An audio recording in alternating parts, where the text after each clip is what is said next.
Olá, e se eu dissesse que, em certas condições, ir mais devagar pode, na verdade, destruir um metal industrial com mais rapidez do que ir a toda velocidade? Parece totalmente contraintuitivo, não é mesmo? Pois bem, nesta análise, vamos mergulhar num estudo fascinante sobre ferros fundidos de alto cromo, que são materiais essenciais na indústria de mineração e que revelou exatamente esse paradoxo.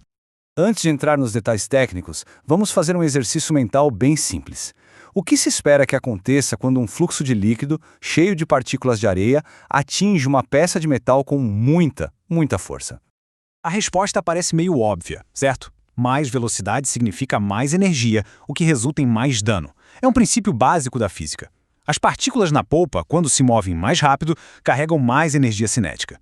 E essa energia, ao atingir a superfície, arranca mais material. Essa é uma regra fundamental da engenharia de materiais.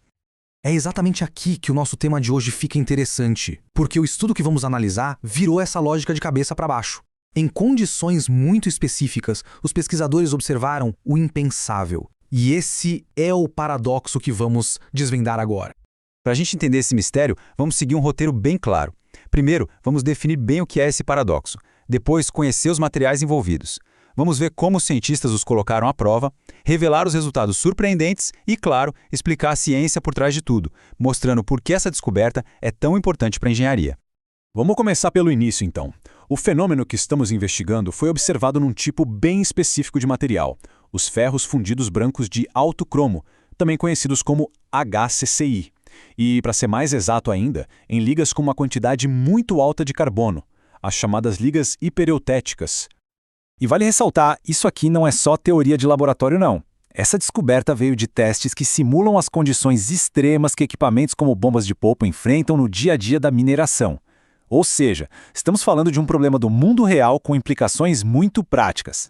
Agora, vamos dar um zoom nos protagonistas dessa história, as ligas metálicas. Para resolver esse quebra-cabeça, a gente precisa entender não só a composição química delas, mas como a estrutura interna, a microestrutura, se organiza. Os pesquisadores trabalharam com 3 grupos de ligas, que a gente pode simplificar como baixo carbono, médio carbono e alto carbono. Como a tabela mostra, a grande variável entre elas é a porcentagem de carbono, que vai de pouco mais de 1% até quase 6%. E essa pequena mudança na receita, como vamos ver, faz toda a diferença no resultado final. Essa variação no teor de carbono cria estruturas internas ou microestruturas completamente distintas. Pensem nas ligas de baixo carbono como uma massa de bolo com algumas gotas de chocolate duras. A maior parte é a massa, que é a mais macia. Agora, as ligas de alto carbono seriam como um cookie lotado de gotas de chocolate gigantes, onde essas partículas duras, os carbonetos, dominam toda a estrutura. Guardem essa imagem, porque ela é a chave para resolver nosso mistério. Certo, agora que a gente já conhece os materiais, a pergunta é: como os cientistas os colocaram à prova? Vamos dar uma olhada no experimento que eles montaram para simular o desgaste de uma forma bem controlada e precisa. O método usado foi o Slurry Pot Test. Funciona assim. Primeiro, pequenas amostras das ligas são preparadas e fixadas num eixo que gira. Depois, esse eixo é mergulhado numa polpa, que é uma mistura de água e areia de sílica aquecida a 60 graus Celsius. Então, o eixo começa a girar, fazendo as amostras se moverem dentro dessa polpa abrasiva em diferentes velocidades, de 2,5 a 8 metros por segundo. No final, eles simplesmente medem o quanto de massa cada amostra perdeu para quantificar o desgaste. E agora, o momento da verdade. O que aconteceu com cada tipo de liga conforme a velocidade aumentava? É aqui que os resultados começam a surpreender. Para o primeiro grupo, o de baixo carbono, tudo saiu como esperado, sem surpresas. A perda de material aumentou junto com a velocidade da polpa. Ou seja, a regra do senso comum foi confirmada. O mesmo padrão se repetiu com as ligas de médio carbono, as quase eutéticas. Novamente, um aumento na velocidade levou a um aumento previsível e consistente no desgaste. Tudo dentro do manual até aqui. Mas quando chegaram nas ligas de alto carbono, aconteceu o inesperado. Ao aumentar a velocidade, o desgaste diminuiu. Exatamente isso. Ir mais rápido significou menos dano. Um resultado que desafia tudo o que a gente esperaria. Como isso é possível? A resposta para esse enigma está na interação complexa de 2 forças destrutivas agindo ao mesmo tempo, uma força física e uma reação química. O conceito-chave aqui é o de erosão-corrosão.